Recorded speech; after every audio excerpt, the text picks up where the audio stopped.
Hey, good morning, everybody. Welcome to another Telling It Like It Is. My name is Jade Alberts, the founder of Peer Guidance. We're a purpose before profit group that love to give back, share, help companies, anything from business development to finance. We're an on-demand group, fractional, whatever you want to call us. If you're looking for some help, just please reach out.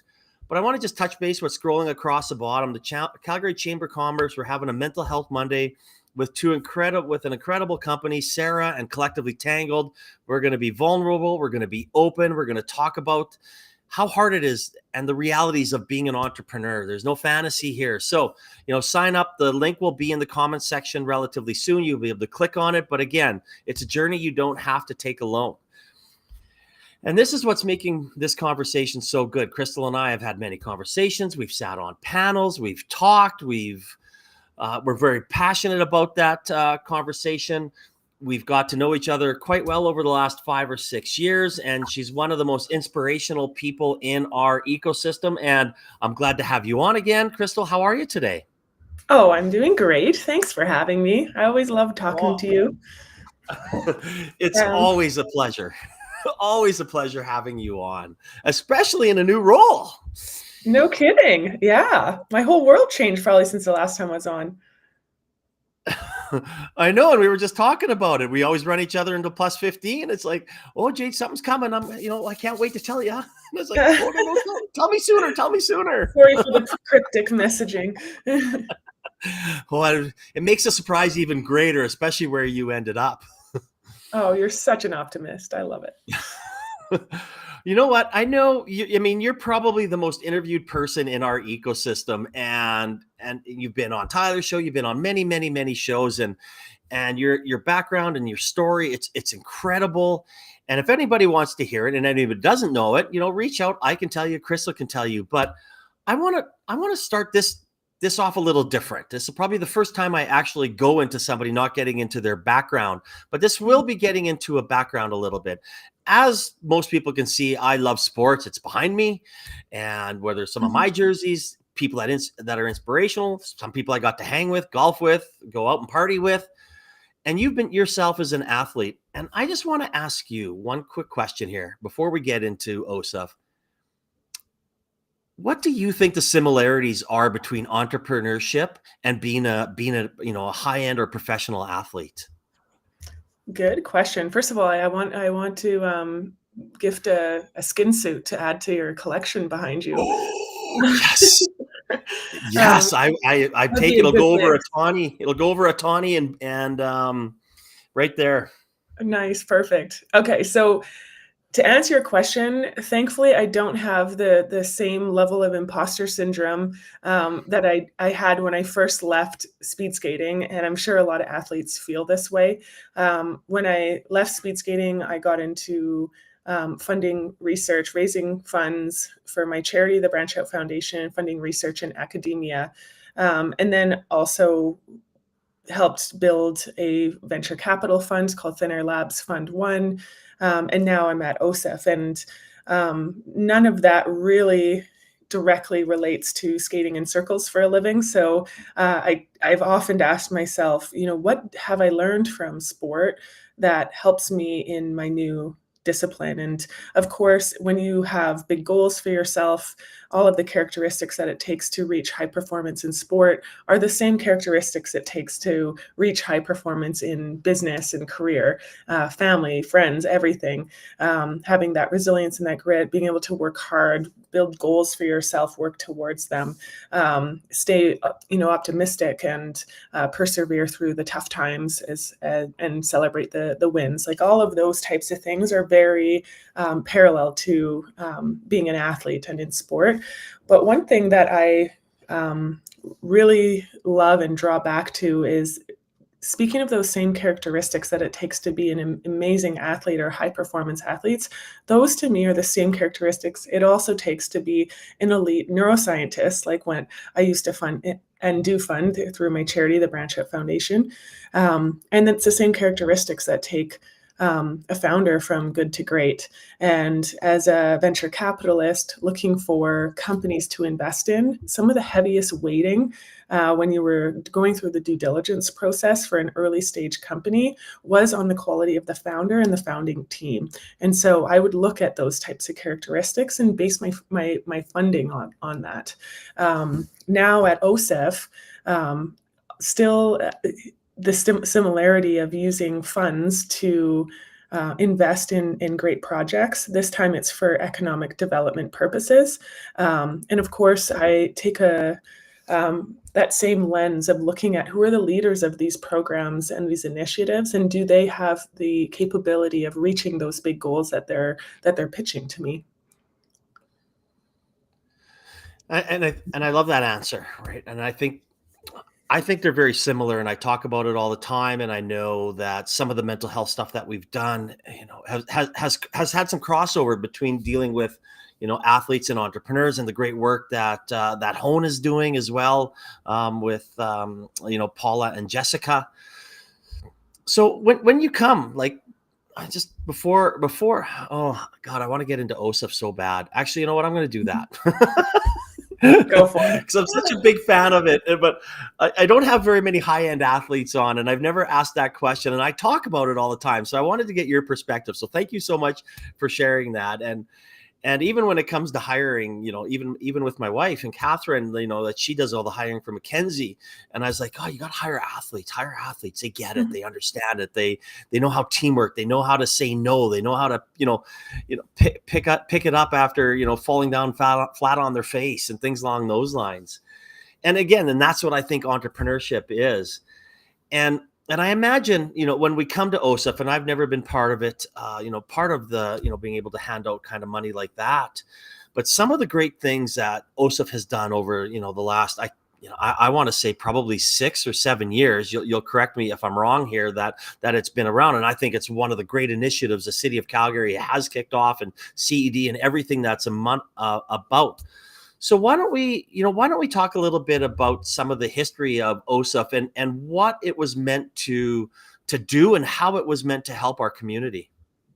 Yeah, it's a good question. So it actually started out in 2018, and this is quite a unique fund to Calgary. It was inspired by Waterloo, which, as many of you know, have a strong tech scene, and that actually came out of the BlackBerry world and created an innovative ecosystem. A lot of tech companies started to come out of there, and the city identified that, we want to make sure that as the IP is getting commercialized from labs, as companies are starting to grow, what else can we do from the government perspective to make sure that the ecosystem is as strong as possible, so that we can have our founders and entrepreneurs and business leaders thrive, and then we get out of their way so that they can do the magic that they do. So when you say, again, I guess I was right, about seven-ish years. So Yeah. when you say, like coming out of Waterloo and coming out of BlackBerry, what kind, maybe you can't answer some of this, but what were some of or do you know a little bit of the history of the internal discussions at that time? Like that, why do you think the city of Calgary said, this is exactly what we need, and we want to put, was the first fund 100 million, or 125? Yeah, exactly. The first fund was 100 million. So we had a lot of support from city councilors and the mayor back in 2018. And they took a chance on this idea. It's very entrepreneurial. They saw a lot of opportunity for what Calgary could be, what kind of momentum that we were starting to see, the type of talent that we already have, the infrastructure that's building, and thought, okay, what's something that we can do to amplify the success that we have in front of us. So that success, that has come, and I've seen, so many great companies, great initiatives get funding.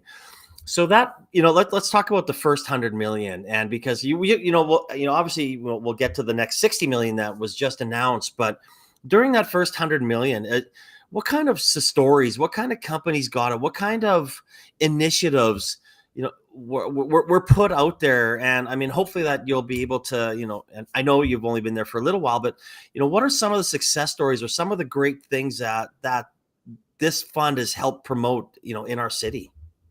Yeah, I mean, it's a good question. So, with $100 million, almost all of that has already been allocated to various organizations. At the highest level, what OCIF does, the three sort of buzzwords we use is find, fuel, and foster. So we find projects, or projects find us. We fuel them with capital, with resources, with any kind of other effort, network or I guess, programs that we can lend a hand to. And then, of course, we foster. So that's looking at how can we help amplify their successes. And so from an economic development lens, we look at what creates the most resilient economy in a city, what helps grow the economy, diversify the economy, and looking at either programs, companies, organizations that will create jobs, upskill talent, attract companies, or build companies from scratch. And so a lot of, and I mean, this is when I would point people to the website too, to go into the details of what types of projects have been funded. We have, from a direct to company program, we've been able to stand up something called OCIF Express, where it's like a quick way to get these startups some capital so that they can do some high quality hires. And when I say high quality, I mean positions to grow their company that are of high value. These are technical positions. These are executive positions.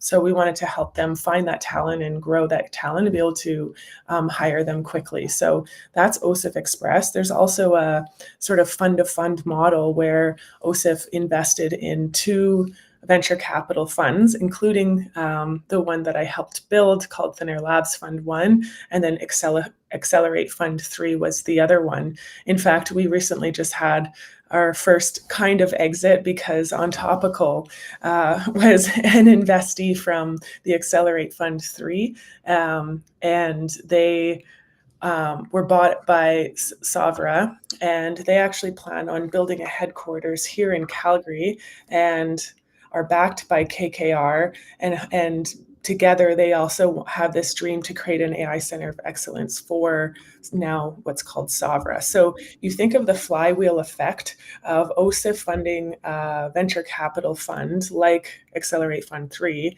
them investing in On Topical having the capital to be able to scale really quickly, get an exit, and then now have all of these big plans to create new jobs, upskill new talent, and build out the ecosystem of tech in Calgary. So what a huge success story. That's probably most recent. On the upskilling talent, one of the, I would say, the darling projects of OCIF that all the board members have seemed to have been a part of in some way. I can just tell because I hear their passion when we talk about the Knowledge Society, TKS for short, where just like I trained at the ice rink to be a high performance speed skater, we have these young students who are keen to be entrepreneurs in the future. And this is a practice ground or their rink to become high performing entrepreneurs of the future. So it's a really unique and incredible program. They have a great track record of students who are incredible public speakers at such a young age, and they now work for NASA or they're starting companies. They are part of the future of our innovation sector in Calgary. So very exciting to go into the details of the impact made and the economic impact made on all of these various projects that OCIF has been able to fund. And it was with all of that success, momentum, and the impact made that they were able to confidently invest another $60 million. And that was recently, just last spring. And the reason why I'm here. Well, and we love that. We love that you're there to make these great decisions because you've made great decisions all along. I mean, obviously, I was a fan of Thin Air and everything that you guys have built there. You know, Katie's come over with you. I mean, Andrew and Rick and James and everybody over there. I know I'm missing a ton, but Oh, the they've been band, the original crew. exactly. Oh. The only time Andrew and I get to meet is when we play squash together. Oh, I love seeing that. Thankfully, Calgary's so small that we get to run into each other all the time and, yeah, share a beverage and catch up. Well, exactly. And thank you for giving TKS. I had Azar on, a few weeks ago talking about the great things that they do, and I love the fact that those are some of the things that you fund. And I just kind of want to touch a little bit on the metrics. You mentioned that the hiring. Well, actually, I'm all over the place today. I'm just so excited. That's okay. I love it. I forgot. I want to give a big shout out to Derek and his team and on Topical. We were able to work with them a little earlier on and help them get some funding and things along those lines. And then it's great. And I've made a note here I got to bring him on. I know he was on Topical, and now I think it's a good way to talk about the story because he's going to have he has a great story to tell of ups and downs and all the hills and valleys. And I'm going to bring him on. But the metrics speech at his exit party, which is the first exit party I've ever been to, which was really cool. Well, yeah, I never had an exit party. I think I went to the gym. I know. I wish I was there.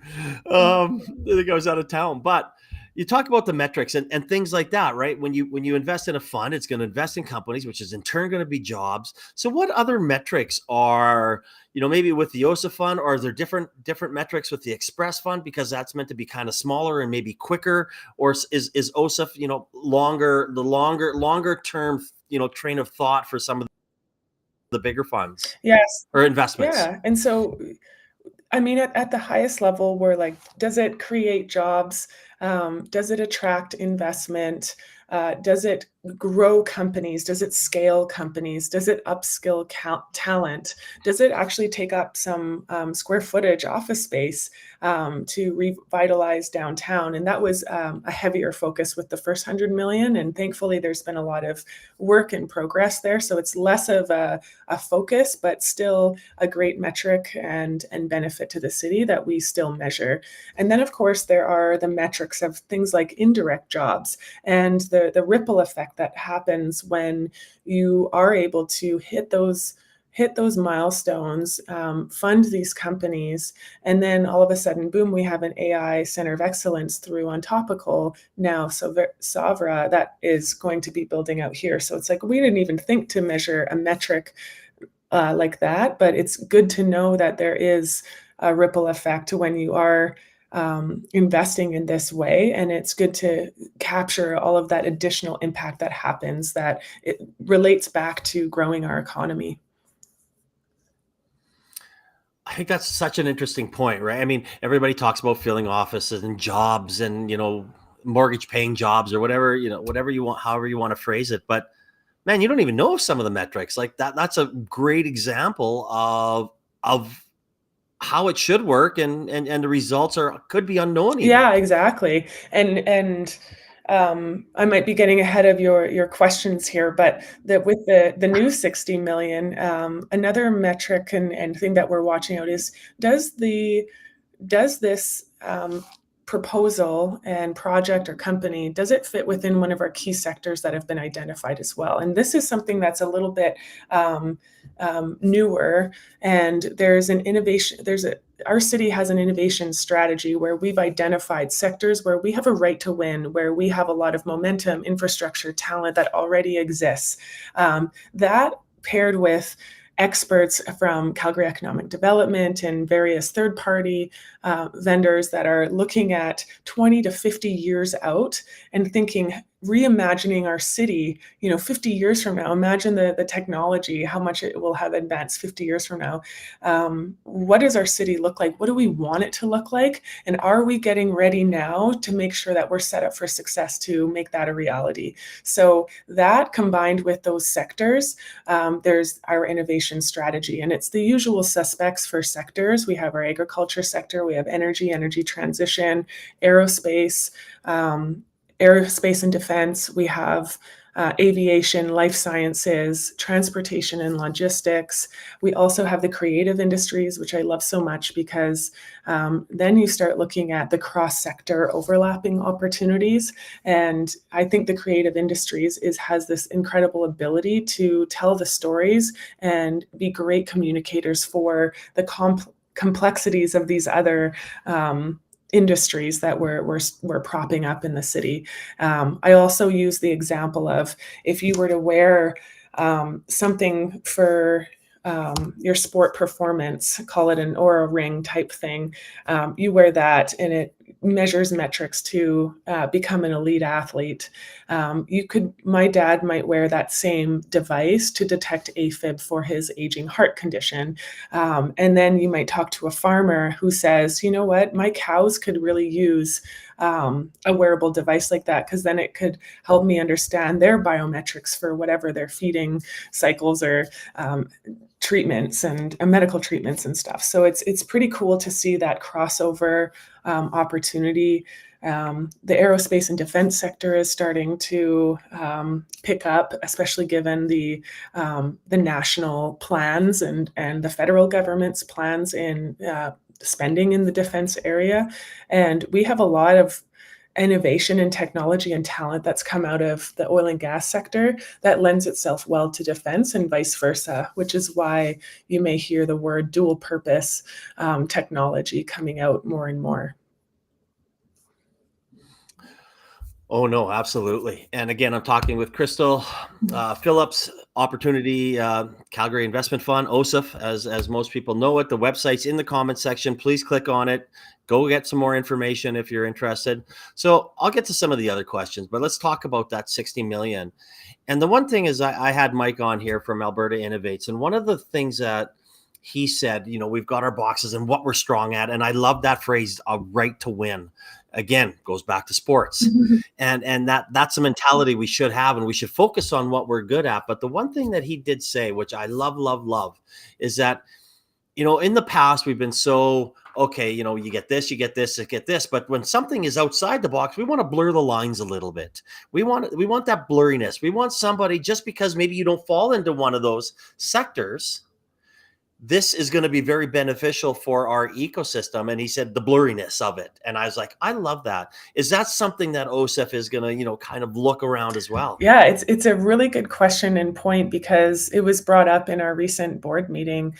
We have an incredible board, by the way. I don't know if that's I don't even know if that's all shown on the website. It should be, but it's all the innovators and the leaders of our city, and they come from all of these other organizations and successful companies of the world. And so to have their advice and opinion and discussions on either the committee or the board level is really inspiring. And one of the perks of this position, you're surrounded by true experts and leaders of the city, and we're all working together to create that resilience. And I know, and to your point about that, having a framework, having a set area of expertise where we really want to focus and double down on, it's absolutely important to keep flexibility, and even for the purpose of speaking around the dual purpose or cross-sector overlap. It's like if someone comes from the financial technologies background, I mean, every industry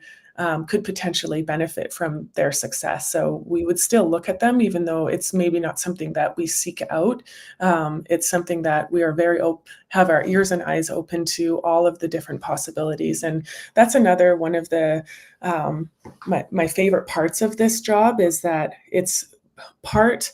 I'm kind of on the front lines. I look for opportunities to invest.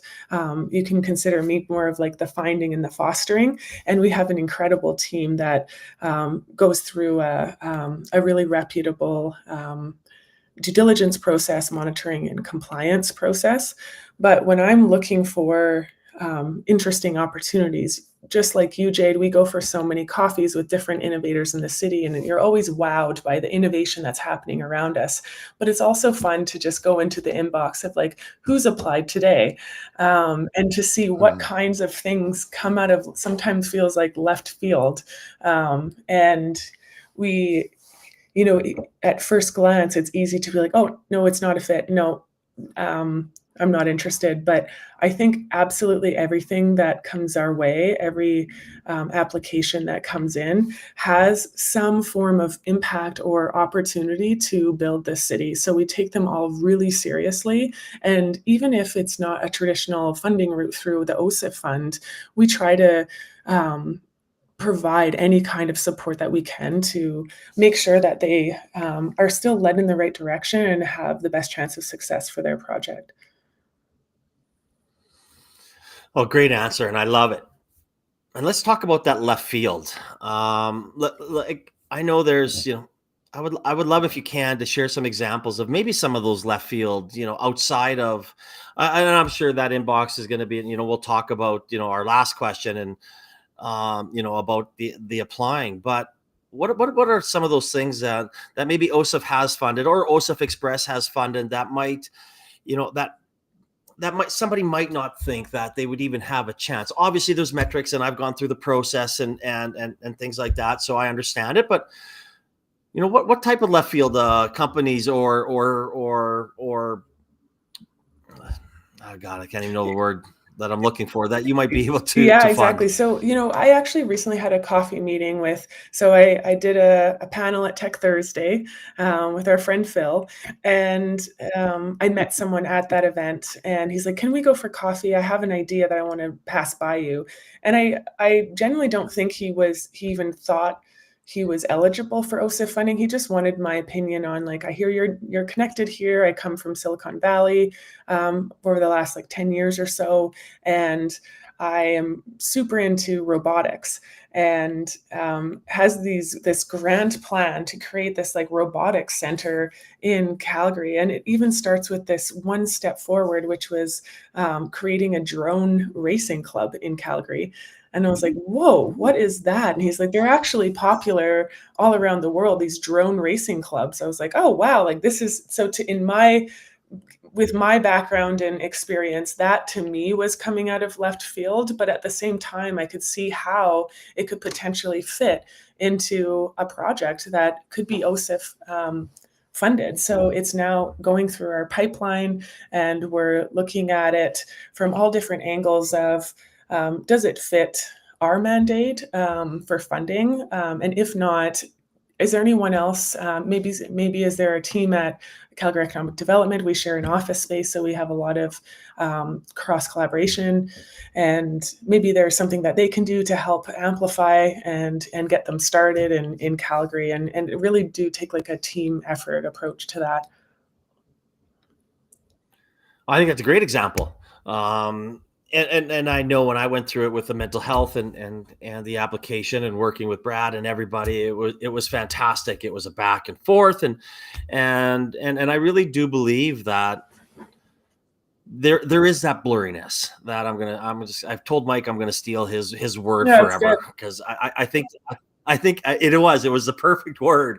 I think there is that blurriness of saying, okay, there is something here that how can it benefit? And you know what? Bow Valley College is a great place. Some of the great things that they are doing there. Maybe there is an option in the e-gaming or whatever side of it is that maybe it's an industry that everybody thinks that we should be leading, but you know what? It's going to take a little bit of time to grow. Yeah, exactly. And thank you for saying that it was a great process, because we also, we don't want to sugarcoat and say we've done everything perfectly all along the way. Like I think a lot of community members, recipients of the funding, have been patient alongside us as we've, built this fund from scratch. I'm saying that like I was a part of it since the beginning. I was actually on the receiving end. And so what impressed me the most is, even though there were some frustrations with like the process of getting OCIF funded, the reporting, it can be a little bit daunting. The experience of working with the OCIF team has always been very, very positive. Like, this is a passionate group of very smart, amazing people, and it's a privilege to be on this team alongside them now. And they really do care, and they take it to heart when they hear that honest feedback about getting OCIF funded and where there may be rooms for improvement. So that truly is like, we're innovating alongside the innovators when it comes to this new type of fund, and especially with the new 60 million that's coming in. I'm going to give you one more example of Wow. something that comes not out of left field, but something that would be almost considered like a subsector. Life sciences, that this is my baby as a sector. Like, this is my focus, this is my background. But life sciences is kind of broad when it comes to actually what is life sciences. It could be aerospace, it could be energy and environment, it could be health. And even just under health, it could be so many things. And something that's a subsector that is emerging with some really interesting projects coming our way is actually in the human performance space. So your background says it all. There's a lot of people out here that love sport performance and sport, and we just happen in Calgary to be an absolute hub for this. A lot of the top scientists in Nike in Portland, they actually come out of the Human Performance Lab and out of the University of Calgary. And so we have this critical mass of experts, let alone Olympic athletes, and then all of the surrounding support to make an Olympic athlete, top chiros, physio, sports psych, nutritionist. So why don't we look at some ways that we can really enhance programming in that subsector? So we're starting to see those projects come in, which is just a teaser because I can't say what they are yet. Well, if I'm not mistaken, you were speaking at the WinSport launch event that I was Oh at. yeah, that's right. Good hint. And again, I remember going, obviously, we are the epicenter of athletics in Canada, in my opinion. And even I remember going through WinSport when they brought me in there during COVID, and what I had to do and actually get tested right there on the spot because it was an Olympic year. And so they're like, no, Jay, we want you in here to look at this. We need some advice. And I was like, holy smokes. And that was my first real experience with it, and they've been including me all along, so I've been excited about that. But I think that's a very good example of what we have here that people may not even realize. Oh yeah, we got athletes, we train, yada yada yada, away we go. Right, we got hockey, yeah, we're good. Yeah, exactly. But so many incredible things come out of here. And when you said the rings and some of the other stuff, it's absolutely incredible. Yeah, and it's things like, even using the ring as an example, it's like this can affect everybody. Like I used the example of my dad. I mean, no offense to him, but he's not a high performance athlete. But he really does benefit from the high performance tech industry that exists around here. And we all can going forward, especially with things like longevity being a major trend that really excites me. In fact, I was at the Leadership at the Speed of Science conference last week, I think it was, and Chris Hatfield was the keynote speaker, and he's obviously accomplished so much, and all of his dreams have come true. And I was like, so what's next? I had the opportunity to just catch him, and he's like, I'm actually super into longevity and working on some technology in that space. So that was his teaser to me, and I'm excited to follow that. And that's pretty cool. I mean, I think I'm a high performance athlete, even though I know all of it will help me on the other side of the world. Hey, I've seen you play pickleball. You get that status. Oh my goodness, that's funny. Humbling. Well, you just kind of rolled right into our next question, and you just, like Chris Hatfield said, what's next? So literally you've got the 60 million. So what's next for OCIF? So what's next for OCIF is we are taking a close look at what went well in the first 100 million. What kind of projects have we funded that we're really proud of? What kind of impact did we want to make going forward? It'll be a lot of the same type of projects and programs that we'll be continue to fund, in addition to doubling down on those sector focus areas so that we can be aligned with the innovation strategy of the city. Oh, So I love it. looking I at love it. And standing I'm up excited. potentially in, yeah, I go think for that's it. great. And I'm excited that you're there. I'm excited that you're leading it. I'm excited about the whole process, the team, the fund. Everything excites me about, every time I see an OCIF announcement, I'm excited about it. It puts a smile on my face because I know what these people went through and the due diligence that goes behind, investing this money into some of these projects, is thorough. Yeah, that's so great. I think we've done, Megan's our head of marketing, and she's just like a genius woman on our team, and she has done more announcements, I think, in September than any previous year at OCIF. She is working her butt off, and she's super motivated because we do have all of these incredible stories and announcements. It's like a marketing dream, and you can feed off of her energy and expertise in that area. So it's fun to have just such a diverse group of experts on the team to be able to really amplify that kind of work too. So Well, I'm and I'm glad you're looking leading forward. the announcements. I know, and I'm looking forward to meeting her because, man, did she vet me to get to you? I'm just teasing, Megan. I'm teasing. Oh, she's yeah. Well, and she's so good because she sets me up and knows that I can be a little bit, I'll just call myself sloppy when it comes to remembering stats and data. Like, I'm definitely the visionary type and not a details person. So she is like my savior when it comes to how do I answer this question? What exactly are my key messages? And she set up some media training. It's been amazing. Yeah, fun to work with her. Oh, that's awesome. I love it. And I love the work that you're doing, Megan. Thank you so much.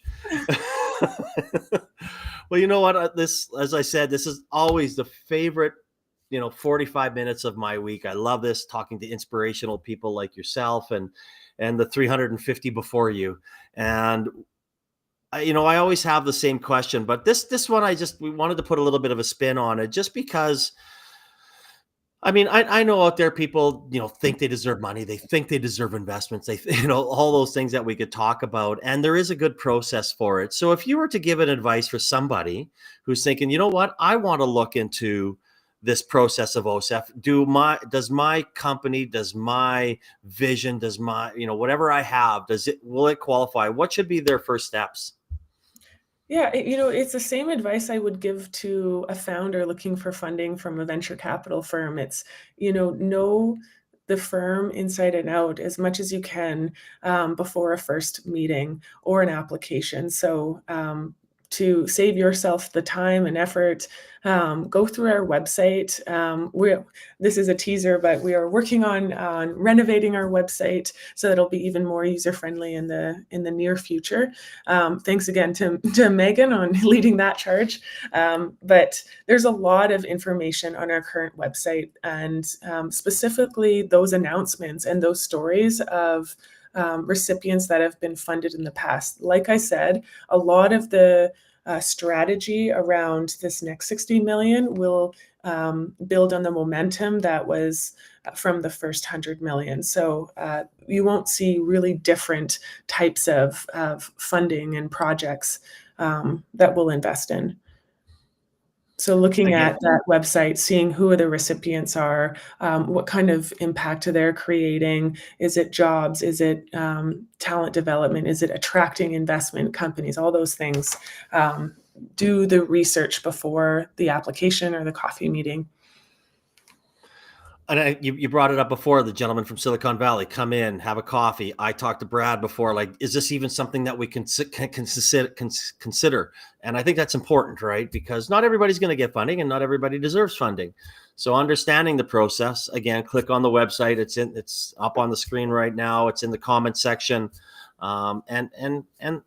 And really look into it, and don't be scared to reach out to other people that went through that process and other recipients, because they'll be able to tell you the process and maybe some of the questions that you're going to have to prepare yourself for. Exactly. Thank you. Yeah. Well, you know what? I I want to thank you so much for coming on again. I know we talked about the Branch Out Foundation. I put the website up there. I might even be able to do the ride this year because Ray has now chosen not to play at the collegiate level for softball. I've only Grayson. Maybe there's not a tournament. Maybe I can do the ride this year, first time. So the Branch Out Foundation website is up there. Click on it in the comments section. Yeah. Thank you for that. And I mean, the big news with Branch Out Bike Tour is we've been running that for 14 years in Panorama, BC. And in 2026, next year, we're moving it to Diamond Valley. So it's just in our backyard of Calgary, and very accessible one-day event in June. So yeah, highly recommend that. And for the people who are less sporty or maybe more interested in the arts, we have our next big event coming up. It's going to be hosted at Major Tom and called Your Brain on Art. And OCIF is actually going to be a part of it. Same with the Calgary Economic Development, because it is a perfect example in real life, in real time, of experts from both the scientific life sciences sector and the creative industries arts sector, where we pair artists from the city, the Mandy Stobos of the world, and she is one of the artists. And we pair them with some of the top neuroscientists that have been funded by Branch Out. We pair them up. They have an incredible conversation about the research funded by Branch Out. And then the artist takes that learning and that conversation, and they build art, net new art inspired by the research funded. And so then the neuroscientists and the artists will come to Major Tom and the art will be auctioned off. And so it's a fancy, fun event. There will be a band and good food and wine and all that stuff. And that's November 6th. Perfect. Again, click on the Branch Out Foundation. It's up there now. It's in the comment section. And I love that. I know I've done a lot of work in the past through the Blockchain Consortium with the Glen Rose Foundation, and we've auctioned off a lot of the paintings that these incredible young children with neuro disabilities have been able to create with balls and paint, and really, really, really neat stuff. And Mark and his team up there do an incredible job. Awesome. Well, thank you for the opportunity to give the shout out for Branch Out. Oh, absolutely. And again, if anybody is out there struggling, the Mental Health Monday, sign up. Again, it's in the comments section. Again, Crystal, thank you so much for coming on. Thank you so much. I'm so excited about what you're going to do and the continued great work of OCIF and the team. And I can't wait to walk into you in the Plus 15 one day. I hope so. Yeah. I'll buy you a smoothie. Talk soon.